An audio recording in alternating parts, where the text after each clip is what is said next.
तुहिना जी।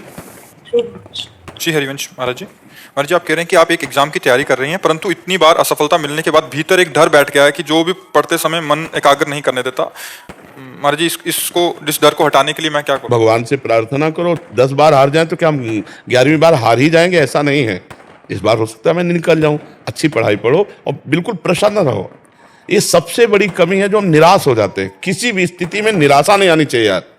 मनुष्य जीवन में किसी भी स्थिति में निराशा नहीं आनी चाहिए। हम फेल हो जाएं, हम हार जाएं, हम घाटे में, हम विपत्ति में, ये सब बनी रहेगी क्या भैया? रात नहीं रही तो दिन नहीं रहेगा। बड़े बड़ों के जीवन में एक समानता नहीं पाई गई।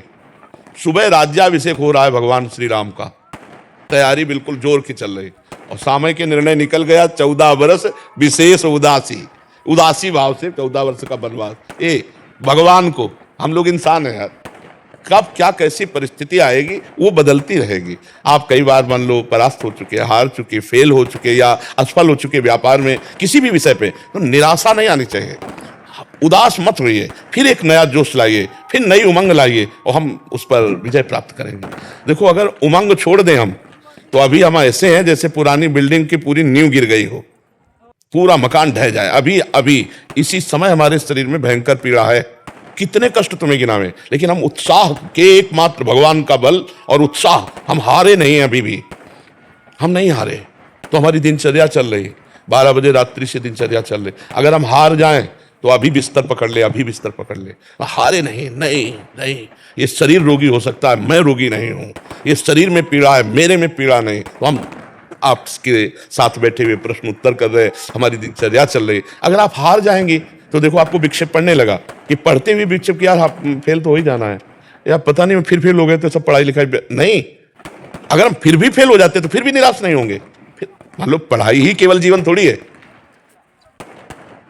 और भी जीने के उद्देश्य हैं, और भी जीने के रास्ते हैं। केवल पढ़ाई, अगर हम पढ़ाई में नहीं सफल हो पाते हैं तो क्या हमारा जीवन ही बेकार हो जाएगा? बहुत विवेक से हमें जीना है। हमें समाज के लिए जीना है, परिवार के लिए जीना है। हमें और जीने के कई कारण हैं जीने का। यही नहीं कि हम फेल होते चले गए तो आप क्या करें, शरीर को नष्ट कर दें। बहुत से बच्चे ऐसे करते हैं, बहुत से किसान ऐसा कर लेते हैं, बहुत से व्यापारी ऐसा नहीं करना चाहिए। हमारे जीने के और भी कारण हैं। सबसे बड़ा कारण है भगवत प्राप्ति, और वो अगर इस मनुष्य शरीर में नहीं हुआ तो किसी योनि में नहीं होगी। मुझे भजन करना, मुझे भगवान की प्राप्ति करनी है, और भगवान मिल गए तो सब कुछ मिल जाएगा।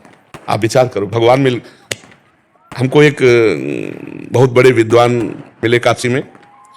जब हम घाटों पे रहते थे वैराग्य से, तो उन्होंने कहा, स्वामी जी आप कितना पढ़े? उनका कक्षा 9, गांव के स्कूल थे। उनका जीवन बेकार है, कम से कम व्याकरण तो पढ़ लीजिए। संस्कृत का एक होता है व्याकरण, जिसमें शास्त्रीय शब्दों का ज्ञान होता है।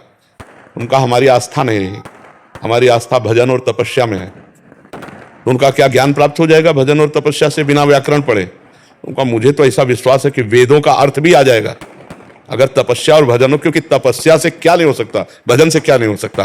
तो उस समय तो हमारा जीवन ऐसा था, कोई मतलब ही नहीं था कि ज्ञान और प्रवचन और प्रश्न उत्तर, कोई सवाल ही नहीं था। उस समय तो एक केवल लक्ष्य था, भगवत प्राप्त। लक्ष्य बना लिया तो आज आपका प्रश्न बाद में पूरा होगा, उत्तर पहले दिमाग हमारा तैयार कर लेता है।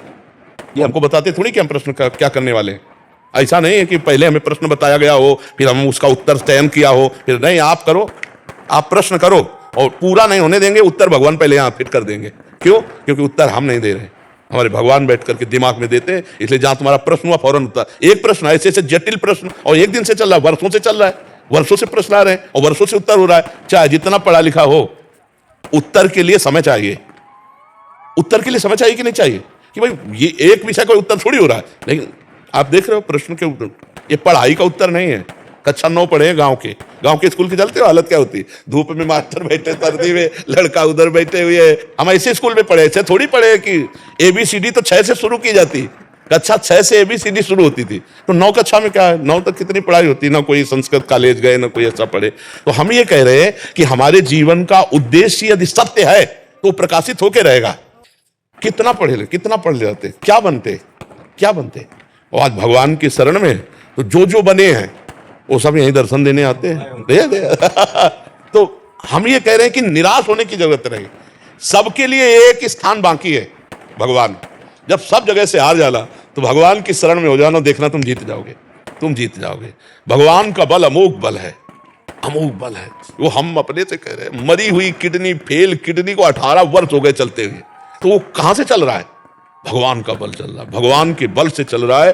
वो करतुम अकर्तुम अन्यथा करतुम है, हारना नहीं, कभी हारना नहीं। अंदर से भगवान से जुड़े रहो, इस बार नहीं तो इस बार जीतेंगे, निराश मत हो। और भगवान का बल नहीं होगा तो जीते हुए भी हारे हुए हो, और भगवान का बल है तो हारे हुए भी जीत जाओगे, पक्का समझो। जैसे युधिष्ठिर जी हार गए सब कुछ, लेकिन जीता कौन? सच्ची में युधिष्ठिर जीते, सिंहासन पर युधिष्ठिर जी बैठे। इसलिए धर्म से चलो, नाम जप करो और निराश मत हो, भगवान का भरोसा पक्का रखो। चाहे जिसका प्रश्न हो संभल के रहो। अगर मन निगेटिव में ले गया तो डिप्रेशन में ले जाएगा, परीक्षा के तो बाद जाने दो। नकारात्मक सोच बढ़ती जाए तो डिप्रेशन में पहुंच जाओगे, इसलिए प्रसन्न रहना सीखो। यशोमती मैया से बोले नंदलाला, राधा क्यों गोरी मैं क्यों काला, राधा क्यों गोरी मैं क्यों काला।